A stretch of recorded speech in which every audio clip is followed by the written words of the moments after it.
Hello दोस्तों, स्वागत है आपके अपने YouTube channel study MCQ 1M पर। मैं हूं सुधीर कुमार। जैसा कि कल आपने संख्या पर आधारित प्रश्न का डेमो क्लास देखे थे, आज हम देखने वाले हैं क्वेश्चन। चलिए तो शुरू करते हैं आज की क्लास बिना देरी किए हुए हैं। अगर आप चैनल पे नए हैं तो सब्सक्राइब जरूर कर दीजिएगा, और सब्सक्राइब से ज़्यादा महत्व है कि आप शेयर कीजिएगा, वीडियो अच्छा लगा होगा तब। चलिए तो शुरू करते हैं आज की क्लास। है 1 + 2 + 3 + 4 + ... + 50 बराबर क्या होगा। ऐसे प्रश्न को देखिए आसानी से कैसे हल करते हैं। लगातार संख्या है और कहते हैं 50 तक का सभी का जोड़ क्या होगा, तो इसका फॉर्मूला है इसका x × x + 1 बट्टा में 2। अब देखिए x क्या होगा, लास्ट वाला संख्या x हो गया, 50 लेना है, x बराबर हो गया 50। अब क्या हो जाएगा 50 × 50 + 1 बट्टा में 2। 2 से कट गया 25 मरतबे, यानी हो गया ये 25 × 50 और 1 51। इसको गुना करेंगे तो कितना हो जाएगा, गुना करेंगे तो हो जाएगा 1275। जब गुना कीजिएगा तो 1275 हो जाएगा। आसानी से आपको समझ में आ गया होगा, फॉर्मूला याद रखिएगा। अगला प्रश्न है 9 के पहाड़ा का योगफल क्या होगा। अब देखिए कोई भी पहाड़ा का अगर पूछ रहा है तो आपको इसमें कोई दिमाग नहीं लगाना है। पहाड़ा अगर पूछ दे तो पहाड़ा में तो स्वाभाविक है तो 10 गो ही होगा, तो उसको 55 से गुना कर देना है। जैसे 9 का पहाड़ा बोला है तो 9 को आप 55 से गुना कर दीजिए, ये हो जाएगा 55 नमा हो जाएगा 495। 495 इसका सही उत्तर हो जाएगा। प्रश्न है 1 के स्क्वायर + 2 के स्क्वायर + 3 के स्क्वायर + ... + 15 के स्क्वायर, यानी 15 तक का स्क्वायर का जोड़ क्या हो जाएगा, और लगातार पूछ रहा है। तो देखिए ऐसे प्रश्न में क्या करना है हमें, इसका फॉर्मूला है x × x + 1 × 2x + 1 और बट्टा में 6। x आपको मानना है लास्ट वाला, 15 मान लेना है। अब देखिए ये हो जाएगा 15 × 15 + 1 × 2 × 15 + 1 और बट्टा में हो गया 6। अब यहाँ हो गया 15 × 15 और 1 16 × 15 दूना 30 और 1 31 बट्टा में 6। सभी में गुना है ये। अब यहाँ ध्यान दीजिएगा 15 × 16 × 31 और बट्टा में 6 है, ये 3 से कट जाएगा, 3 पंचे 15 3 दूनी 6, 2 से हो गया 2 अट्ठे 16। अब गुना करेंगे तो 5 अट्ठे 40, 40 को 31 से, तो ये हो जाएगा 1240। आसानी से आपको समझ में आ गया होगा, फॉर्मूला जरूर याद रखिएगा। प्रश्न है 1 का क्यों + 2 का क्यों + 3 का क्यों + ... + 10 का क्यों। इसमें सभी का क्यों कह रहा है, तो इसके लिए भी एक फॉर्मूला है। आप देखिए आप कहते होंगे कि हर में फॉर्मूला आपको रखना पड़ेगा याद, क्योंकि मैथ पढ़ रहे हैं, कोई आप रटने वाला चीज़ नहीं पढ़ रहे, सोशल साइंस नहीं पढ़ रहे जो रट लीजिएगा। मैथ में आपको फॉर्मूला याद रखना पड़ेगा। फॉर्मूला है इसका x × x + 1 बट्टा में 2 और सभी का स्क्वायर। अब देखिए x आपको मानना है लास्ट वाला 10, तो 10 × 10 + 1 बट्टा में 2 और सभी का स्क्वायर। देखिए 10 × 10 और 1 11 बट्टा में 2 सभी का स्क्वायर। 2 पंचे हो गया 10, यानी 11 पच्चे 55, 55 का स्क्वायर। 55 का स्क्वायर कितना होगा आप निकालिएगा तो मेरे ख्याल से 3025 होगा, 30025 होगा। 30025 आप निकाल के बता दीजिएगा, वही अंतर होगा 3025। प्रश्न है 2 + 4 + 6 + 8 + ... 20 बराबर क्या होगा। अब आपको पता रखना है, अगर आपको लगातार 20 तक सम संख्या भी पूछ दे वो भी बात बराबर ही है, और ये 2 + 4 + 6 यानी 2 का अंतर है, यानी ये सम संख्या है।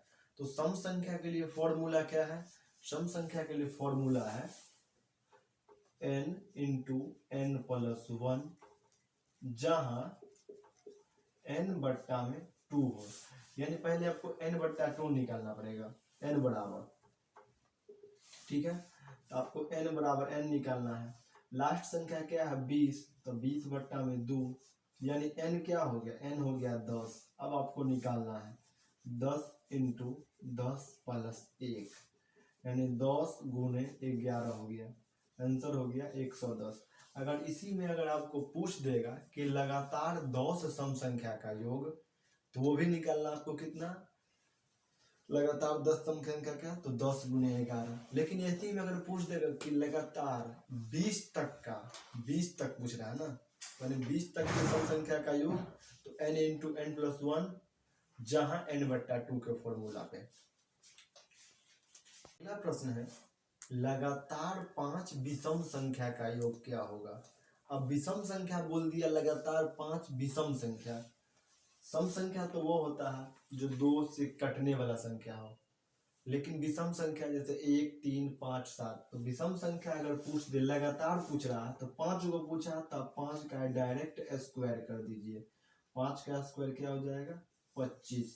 इसका सही उत्तर क्या हो जाएगा 25। अगला प्रश्न है 1 plus 3 plus 5 plus 7 plus dot dot plus 15 बराबर व्हाट।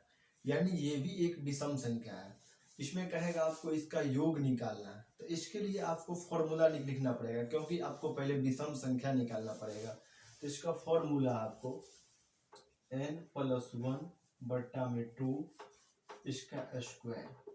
अब देखिए सबसे पहले आपको लास्ट में क्या है 15, आपको लास्ट वाला n तो हो जाएगा 15 लास्ट वाला। अब आपको यहाँ लिखना पड़ेगा 15 प्लस 1 बट्टा में 2 और इसका स्क्वायर। 15 और 1 हो गया 16 बट्टा में 2 इसका स्क्वायर। 2 अट्ठे हो गया 16, 8 का स्क्वायर, 8 8 हो गया 64। 64 इसका सही उत्तर हो गया। अगला प्रश्न है आपको इकाई अंक से है, लेकिन आपको इसमें ध्यान रखना पड़ेगा।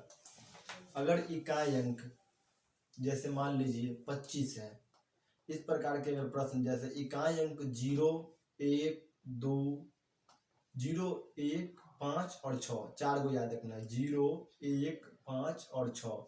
अगर इकाई अंक हो तो उसका घात कुछ भी हो, लेकिन आंसर जो इकाई अंक होगा वही उसका आंसर होगा। जैसे 1 रहेगा तो घात में कुछ भी हो, चाहे 2000 हो 5000 हो, उसका इकाई अंक 1 होगा। 5 अगर जिसका इकाई अंक है उसके घात में कुछ भी हो, उसका इकाई अंक 5 ही होगा। 6 अगर इकाई अंक हो उसके घात में कुछ भी हो, इकाई अंक 6 ही होगा। जैसे में देखिए अब प्रश्न में है 125 के पावर 32, 125 के पावर 32 है ना। अब देखिए आपको हम बता देते हैं, 125 में क्या है इकाई अंक 5 है, क्योंकि 125 है। देखिए तो इकाई अंक 5 है ना, तो 5 है। अब पावर में क्या है, पावर में है 32 ना।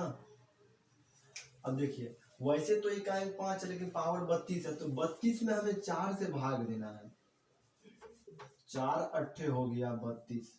अब आपको पता होना चाहिए कि जो पूरी कट जाता है, यानी शेषफल जिसका 0 आ जाता है, उसका हमें 4 मान लेना पड़ता है अपने मौन से। तो इसका हमें पावर 4 मानना पड़ेगा, 5 के पावर 4।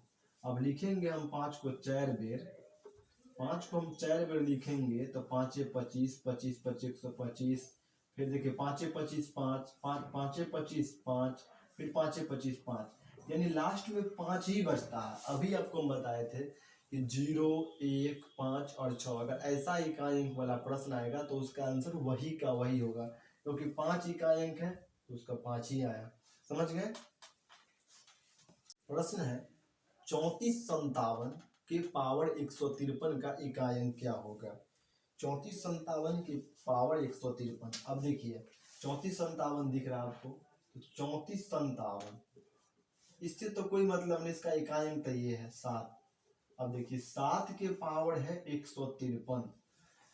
अब क्या करेंगे हम 153 में हम 4 से भाग देंगे। क्या करेंगे 4 से भाग देंगे। तो 153 में अगर हम 4 से भाग देंगे तो देखिए 4 तिया 12, 3 3 4 अट्ठे 32, एक बचा शेषफल। अब क्या करेंगे हम, एक जो शेषफल बचा वही देना है। 7 के पावर हो गया 1, सिर्फ शेषफल से मतलब, यानी 7 को हमें एक बार लिखना है, तो एक बार लिख दिए। इकाई अंक क्या आ गया 7। अगर 2 रहता है तो 7 को 7 2 बार लिखते, 7 गुने 7 एक आया, इसीलिए इसका आंसर क्या हो गया, इकाई अंक 7। आसानी से। अगला प्रश्न है 243 के पावर 6 गुने 124 के पावर 7 का गुणनफल का इकाई अंक क्या होगा।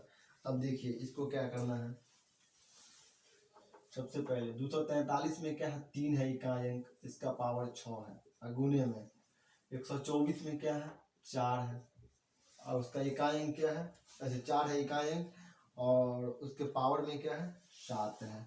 अब देखिए यहाँ पे सबसे पहले 3 को लिखना है 6 बेर, 3 गुने 3 गुने 3 गुने 3 गुने 3 गुने 3, 3 3 6 बार लिख दिए। 4 को लिखना है 7 बेर,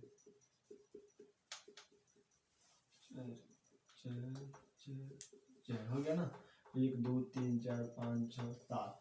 अब देखिए यहाँ पे क्या करेंगे, अब इसका इकाई अंक निकालना है।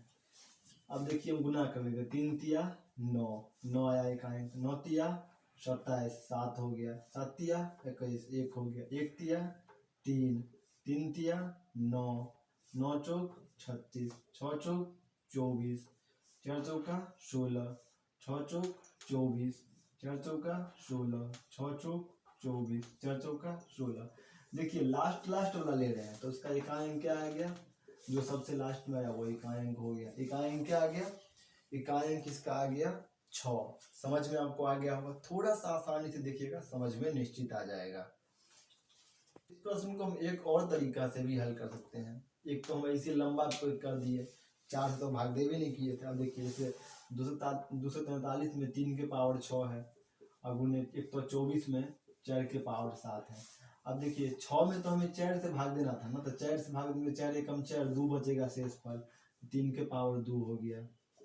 और इसमें 4 से देंगे तो 4 एकम 4, 3 बचेगा शेषफल, 3 देंगे। अब लिखना था हमें 3 गुने 3, और 4 गुने 4 गुने 4। देखिए 3 तिया हो गया 9, 9 चौका हो गया 36, 6 6 चौका 24, 4 4 चौका 16। अब हो गया ना 6, आंसर हो गया 6। इतना आसानी से बनाना था, उसको थोड़ा हम लंबा से बना दिए, जैसे आपको समझ में आया वैसे काम कर लीजिएगा। अगला प्रश्न है 7 के पावर 35 गुने 3 के पावर 71 गुने 11 के पावर 55 का इकाई अंक क्या होगा। अब देखिए 7 के पावर 35 है, तो 7 के पावर 35 में भाग देंगे हम 4 से, 4 अट्ठे 32, कितना बचेगा शेषफल 3। चलिए 3 लिख लेते हैं।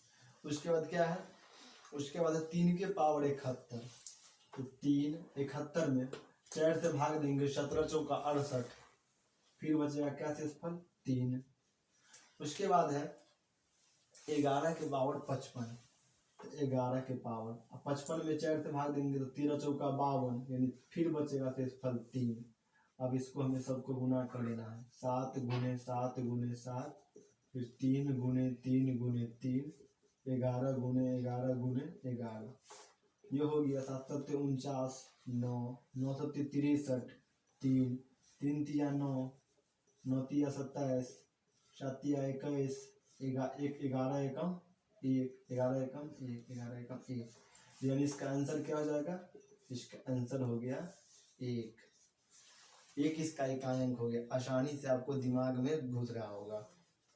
अगला प्रश्न है 123 की पावर 444 का इकाई अंक क्या होगा। अब देखिए 123 में इकाई अंक 123 में 3 है, और 444 में अगर आपको भाग देंगे तो आप ये देख लीजिए 444 में अगर 4 से देंगे तो कट जाएगा 4 एकम 4, फिर कट जाएगा 4 एकम 4, फिर कट जाएगा 4 एकम 4, यानी पूरी कट गया, मतलब कि शेषफल क्या बचा 0। तो अभी आपको 0 बच गया, लेकिन आपको हम बताए थे कि अगर शेषफल 0 आता है, शेषफल 0 आता है तो हमें 4 मानना है, 0 को क्या मानना है 4। तो हम मान लेंगे 3 के पावर आ गया 4, तो 3 गुने 3 गुने 3 गुने 3। अब हो गया 3 तिया 9, 9 तिया 27, 7 तिया 21, यानी इसका भी इकाई अंक क्या आ गया, 1 हो गया। इसका आंसर क्या हो गया, 1। चलिए अब इकाई अंक तो आपको समझ में आ गया होगा। अब हम देखते हैं गुणनखंड कैसे गिनती करते हैं। जैसे है 30 के पावर 7 गुने 22 के पावर 5 गुने 34 के पावर 11 में अभाज्य गुणनखंड की संख्या बताएं। इसमें अभाज्य गुणनखंड की संख्या बताना है। अब देखिए सबसे पहले 30 को आपको खंड करना है। 30 को अगर हम खंड करेंगे तो हो जाएगा 2 से 15, 3 से 3 पंचे 15। इसको हमें लिख लेंगे 2 गुने 3 गुने 5 और इसके पावर में क्या है 7 गुने गुने में है 22 के पावर 5। फिर 22 को हमें लिखना है 2 से 11 यानी 2 गुने 11 और पावर में क्या है 5। फिर गुने 34 के पावर 11, 34 को भी लिखेंगे 2 से हो गया 17 मरतबे यानी 2 गुने 17 और बट्टा में वो पावर में है 11। इसको हम लिखेंगे, देखिए कैसे लिखेंगे। अब गुणनखंड को गिनती करना है, क्या गो है 1 2 3 3 और गुने में 7 लिख देना है। इसको प्लस कर देंगे, जोड़ देंगे, फिर जोड़ना है ना। 1 2 गो है, 2 गो संख्या है तो 2 गुने 5 प्लस कर देंगे। फिर 1 2 गो संख्या है तो 2 गुने 11। अब देखिए 3 सत्ते हो गया 21, 5 दूना हो गया 10, 11 दूना हो गया 22। सभी को जोड़ेंगे तो 22 21 हो गया 43 और 10 53। यानी अभाज्य गुणनखंड की संख्या कितनी हो गई 53। ठीक से देखिएगा, पूरा ठीक से समझ में आएगा। प्रश्न है 20 के पावर 4 गुने 7 के पावर 11 में अभाज्य गुणनखंड की संख्या बताइए। अब देखिए 20 है तो पहले 20 के 2 से 2 दाही 20, 2 पंचे 10 यानी 2 गुने 5 पावर में 4 है ना। चलिए गुने गुने में है क्या है 7 के पावर 11। तो 7 को तो हम ऐसे ही 7 का 7 तो 1 लिखा नहीं जाता तो सिर्फ 7 लिखेंगे। 7 के पावर क्या है 7 के पावर है 11। अब देखिए क्या को संख्या है 1 2 3 तो 3 गुने 4 पावर सिर्फ लिखना प्लस। यहाँ 1 को संख्या है तो 1 गुने 11। अब हो गया 3 चौका हो गया 12 और प्लस 11 एकम 11, 12 11 कितना हो गया 23। इसका सही उत्तर क्या हो जाएगा अभाज्य गुणनखंड की संख्या 23। तो आज की क्लास हम यही समाप्ति करते हैं। मिलेंगे अगली वीडियो में अगली एपिसोड के साथ। तब तक के लिए आप चैनल पे बने रहिएगा। वीडियो कैसा लगा कमेंट जरूर कीजिएगा, शेयर करना नहीं भूलिएगा। डेली मिलते हैं आपसे हम 8 PM में, फिर कल मिलेंगे 8 बजे। धन्यवाद। जय हिंद, जय भारत।